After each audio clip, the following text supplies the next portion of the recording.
السلام علیکم، میں آپ کا دوست افسر خان آج پھر اپنے یوٹیوب چینل پہ آپ کا بہت بہت سواگت کرتا ہوں۔ اور آج ایک پھر بہت اچھی حدیث لے کے آئے جو صحیح مسلم سے ہے، اور باب ہے اس کے رسول اللہ صلی اللہ علیہ وسلم کا آسمانوں پر تشریف لے جانا، یعنی معراج اور نمازوں کا فرض ہونا۔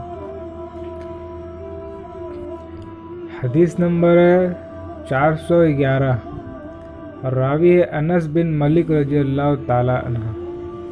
انس بن مالک رضی اللہ تعالی عنہ سے روایت ہے، رسول اللہ صلی اللہ علیہ وسلم نے فرمایا، میرے سامنے براق لایا گیا اور وہ ایک جانور ہے سفید رنگ کا، لمبا، گدھے سے اونچا اور کھچر سے چھوٹا، اپنے ساموں وہاں رکھتا ہے جہاں تک اس کی نگاہ پہنچتی ہے، تو ایک لمحے میں آسمان تک جا سکتا ہے۔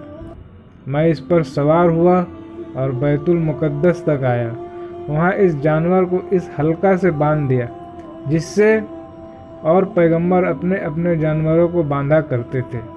یہ حلقہ مسجد کے دروازے پر ہے، اور باندھ دینے سے یہ معلوم ہوا کہ انسان کو اپنی چیزوں کی احتیاط اور حفاظت ضروری ہے، اور یہ توکل کے خلاف نہیں۔ پھر میں مسجد کے اندر گیا اور 2 رکعتیں نماز کی پڑھی۔ بعد اس کے باہر نکلا تو حضرت جبرائیل 2 برتن لے کر آئے، ایک میں شراب تھا اور ایک میں دودھ۔ میں نے دودھ پسند کیا۔ حضرت جبرائیل ہمارے ساتھ آسمان پر چڑھے۔ جب وہاں پہنچے تو فرشتوں نے کہا دروازہ کھولنے کے لیے۔ انہوں نے پوچھا کون ہے؟ جبرائیل نے کہا جبرائیل ہے۔ انہوں نے کہا تمہارے ساتھ دوسرا کون ہے؟ جبرائیل نے کہا محمد صلی اللہ علیہ وسلم ہے۔ فرشتوں نے پوچھا کیا وہ بلائے گئے تھے؟ جبرائیل نے کہا ہاں بلائے گئے ہیں۔ پھر دروازہ کھولا گیا ہمارے لیے، اور ہم نے آدم علیہ السلام کو دیکھا۔ انہوں نے مرحبا کہا اور میرے لیے دعا کی، بہتری کی۔ پھر جبرائیل ہمارے ساتھ چڑھے دوسرے آسمان پر اور دروازہ کھلایا۔ فرشتوں نے پوچھا کون ہے؟ انہوں نے کہا جبرائیل۔ فرشتوں نے پوچھا تمہارے ساتھ دوسرا کون شخص ہے؟ انہوں نے کہا محمد صلی اللہ علیہ وسلم ہے۔ فرشتوں نے کہا کیا ان کو حکم ہوا ہے بلانے کا؟ جبرائیل نے کہا ہاں ان کو حکم ہوا ہے۔ پھر دروازہ کھلا تو میں نے دونوں خالہ جات بھائیوں کو دیکھا، یعنی حضرت عیسیٰ بن مریم اور یحییٰ بن زکریا کو۔ ان دونوں نے مرحبا کہا اور میرے لیے بہتری کی دعا کی۔ پھر جبرائیل ہمارے ساتھ تیسرے آسمان پر چڑھے اور دروازہ کھلایا۔ فرشتوں نے کہا کون ہے؟ جبرائیل نے کہا جبرائیل۔ فرشتوں نے کہا دوسرا تمہارے ساتھ کون ہے؟ جبرائیل نے کہا محمد ہے صلی اللہ علیہ وسلم۔ فرشتوں نے کہا کیا ان کو پیغام کیا گیا تھا بلانے کے لیے؟ جبرائیل نے کہا ہاں ان کو پیغام کیا گیا تھا۔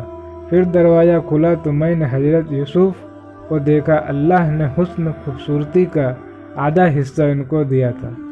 انہوں نے مرحبا کہا مجھ کو اور نیک دعا کی۔ پھر جبرائیل ان کو لے کر چوتھے آسمان پر چڑھے اور دروازہ کھلایا۔ فرشتوں نے پوچھا کون ہے؟ کہا جبرائیل۔ پوچھا تمہارے ساتھ دوسرا کون ہے؟ کہا محمد صلی اللہ علیہ وسلم۔ فرشتوں نے کہا کیا بلائے گئے ہیں؟ جبرائیل نے کہا ہاں بلائے گئے ہیں۔ پھر دروازہ کھلا تو میں نے دیکھا ادریس کو دیکھا۔ انہوں نے مرحبا کہا اور اچھی دعا دی مجھ کو۔ اللہ جل نے فرمایا ہم نے اٹھا لیا ادریس کو اونچی جگہ پر، تو اونچی جگہ سے یہی چوتھا آسمان مراد ہے۔ پھر جبرائیل علیہ السلام ہمارے ساتھ 5ویں آسمان پر چڑھے۔ انہوں نے دروازہ کھلایا۔ فرشتوں نے پوچھا کون؟ کہا جبرائیل۔ پوچھا تمہارے ساتھ کون ہے؟ کہا محمد صلی اللہ علیہ وسلم۔ فرشتوں نے کہا کیا بلائے گئے ہیں؟ جبرائیل نے کہا ہاں بلائے گئے ہیں۔ پھر دروازہ کھلا تو میں نے حضرت ہارون کو دیکھا۔ انہوں نے مرحبا کہا اور مجھے نیک دعا دی۔ پھر جبرائیل علیہ السلام ہمارے ساتھ 6ٹھے آسمان پر گئے اور دروازہ کھلایا۔ فرشتوں نے پوچھا کون ہے؟ کہا جبرائیل۔ پوچھا اور کون ہے تمہارے ساتھ؟ انہوں نے کہا محمد صلی اللہ علیہ وسلم۔ فرشتوں نے کہا کیا خدا نے ان کو پیغام بھیجا ہے آ ملنے کے لیے؟ جبرائیل نے کہا ہاں بھیجا۔ پھر دروازہ کھلا تو میں نے حضرت موسیٰ کو دیکھا، انہوں نے کہا مرحبا اور اچھی دعا دی مجھ کو۔ پھر جبرائیل ہمارے ساتھ 7ویں آسمان پر چڑھے اور دروازہ کھلایا۔ فرشتوں نے پوچھا کون ہے؟ کہا جبرائیل۔ پوچھا تمہارے ساتھ کون ہے؟ کہا محمد صلی اللہ علیہ وسلم۔ فرشتوں نے پوچھا کیا وہ بلائے گئے ہیں؟ انہوں نے کہا ہاں بلائے گئے ہیں۔ پھر دروازہ کھلاتے تو میں نے حضرت ابراہیم کو دیکھا، وہ تکیے لگائے ہوئے تھے اپنی پیٹھ کا بیت المور کی طرف۔ اس سے یہ معلوم ہوا کہ قبلہ کی طرف پیٹ کر کے بیٹھنا درست ہے، اور اس میں ہر روز 70,000 فرشتے جاتے ہیں جو پھر کبھی نہیں آتے۔ پھر جبرائیل مجھ کو سدرہ منتہی کے پاس لے گئے۔ اس کے پتے اتنے بڑے تھے جیسے ہاتھی کے کان، اور اس کے بیر جیسے قلعہ، ایک بڑا گھڑا جس میں 2 مسک یا زیادہ پانی آتا ہے۔ پھر جب اس درخت کو اللہ کے حکم نے ڈھانکا تو اس کا حال ایسا ہو گیا کہ کوئی مخلوق اس کی خوبصورتی بیان نہیں کر سکتا۔ پھر اللہ جل جلالہ نے ڈالا میرے دل میں جو کچھ ڈالا، اور 50 نمازیں ہر رات اور دن میں مجھ پر فرض کیے۔ جب میں وہاں سے اترا اور حضرت موسیٰ علیہ السلام تک پہنچا تو انہوں نے پوچھا تمہارے پروردگار نے کیا فرض کیا ہے امت پر تمہاری؟ میں نے کہا 50 نمازیں فرض کیے۔ انہوں نے کہا پھر لوٹ جاؤ اپنے پروردگار کے پاس اور تخفیف چاہو، کیونکہ تمہاری امت کو اتنی طاقت نہ ہوگی، اور میں نے بنی اسرائیل کو آزمایا ہے اور ان کا امتحان لیا ہے۔ میں لوٹ گیا اپنے پروردگار کے پاس اور عرض کیا اے پروردگار تخفیف کر میری امت پر۔ اللہ تعالیٰ نے 5 نمازیں گھٹا دی۔ میں لوٹ کر حضرت موسیٰ علیہ السلام کے پاس آیا اور کہا کہ 5 نمازیں اللہ تعالیٰ نے مجھے معاف کر دی۔ انہوں نے کہا تمہاری امت کو اتنی طاقت نہ ہوگی، تم پھر جاؤ اپنے رب کے پاس اور تخفیف کرو۔ آپ نے فرمایا میں اس طرح بار بار اپنے پروردگار اور حضرت موسیٰ علیہ السلام کے درمیان آتا جاتا رہا، یہاں تک کہ اللہ جل جلالہ نے فرمایا اے محمد صلی اللہ علیہ وسلم وہ 5 نمازیں ہیں ہر دن اور ہر رات میں، اور ہر ایک نماز میں 10 نماز کا ثواب ہے، تو ہی 50 نمازیں ہوئے۔ سبحان اللہ، مالک کی کیسی عنایت اپنے غلاموں پر ہے کہ پڑھے تو 5 نمازیں اور ثواب ملے 50 کا، اور جو کوئی شخص نیت کرے کام کرنے کی نیک پھر اس کو نہ کرے تو اس کو 1 نیکی کا ثواب ملے گا، اور جو کرے تو 10 نیکیوں کا ثواب۔ اور اگر کوئی برائی کی پھر اس کو نہ کرے تو کچھ نہ لکھا جائے گا، اور اگر کر بیٹھے تو 1 ہی برائی لکھی جائے گی۔ آپ نے فرمایا پھر میں اترا اور حضرت موسیٰ علیہ السلام کے پاس آیا۔ انہوں نے کہا پھر جاؤ اپنے پروردگار کے پاس اور تخفیف چاہو۔ رسول اللہ صلی اللہ علیہ وسلم نے فرمایا میں اپنے پروردگار کے پاس پھر کر گیا، یہاں تک کہ میں شرما گیا اس سے۔ اب آئیے اسی کا تفسیر ہے اسی حدیث کا جو راوی نے کہا براق بجم یا اس جانور کا نام ہے جس پر رسول اللہ صلی اللہ علیہ وسلم معراج کی رات کو سوار ہوئے تھے۔ جابدی اور صاحب تحریر نے کہا کہ براق وہ جانور ہے جس پر تمام پیغمبروں نے سواری کی، پر اور پیغمبروں کا سواری کرنا اس پر دلیل چاہتا ہے۔ ابن درید نے کہا براق برق سے نکلا ہے، اور برق کہتے ہیں بجلی کو۔ اس جانور کا نام براق ہوا اس لیے کہ اس کی چال بجلی کی طرح تیز تھی، اور بعضوں نے کہا اس لیے کہ وہ بجلی کی طرح صاف اور ستھرا اور چمکدار تھا، اور بعضوں نے کہا اس لیے کہ وہ سفید تھا۔ قاضی عیاض نے کہا احتمال ہے کہ اس جانور میں 2 رنگ ہو، کیونکہ برقع اس بکری کو کہتے ہیں جس کی سفیدی میں سیاہ دھا ہو، اور حدیث میں خود موجود ہے کہ وہ جانور سفید رنگ کا تھا، جو برقع بھی سفید رنگ میں داخل ہے۔ اسی طرح ناوین کہا دونوں صحیح ہے، اور مشہور معنی اس کے یہ ہے کہ پاکی کا گھر، وہاں انسان کو گناہوں سے پاک ہوتا ہے، یا وہ مکان خود پاک ہے بتوں کی نجات سے۔ ناوین کا اس روایت میں اختصار ہے، اور مراد یہ ہے کہ جبرائیل نے آپ کو اختیار دیا کہ ان دونوں برتنوں میں جس سے کو چاہے اختیار کرے۔ آپ نے دودھ پسند کیا، جیسے دوسری روایت میں ابو ہریرہ رضی اللہ عنہ کی صاف موجود ہے کہ آپ کو الہام ہوا دودھ کے اختیار کرنے کا۔ اور فطرت سے مراد اسلام اور استقامت ہے، اور مطلب یہ ہے کہ تم نے اسلام بھی علامت کو اور اس پر استقامت کو اختیار کیا، اور دودھ اسلام کی علامت اس وجہ سے ہوا کہ وہ پاکیزہ خوشگوار نیک انجام ہے، اور شراب تو سب سے ناپاکیوں کی جڑ ہے، اور حال اور مال دونوں میں برائیاں پیدا کرنے والی ہے۔ اور مترجم کہتا ہے کہ ممکن ہے کہ فطرت سے مراد یہاں لغوی معنی فطرت کا ہو، یعنی پیدائش اور افر، اور مقصود یہ ہے کہ دودھ فطری غذا ہے انسان کی۔ جب آدمی پیدا ہوتا ہے تو اس کی پرورش بغیر دودھ کے مشکل ہے، اور دودھ وہ غذا ہے جو نہایت مقوی شرعی مفہوم اعضاء کو بڑھانے والا، جسم کو پرورش کرنے والا، اور اس میں غذائیت اور مائیت دونوں موجود ہے، اور وہ فطری یعنی پیدائش ہے خداوند کریم کی طرف سے۔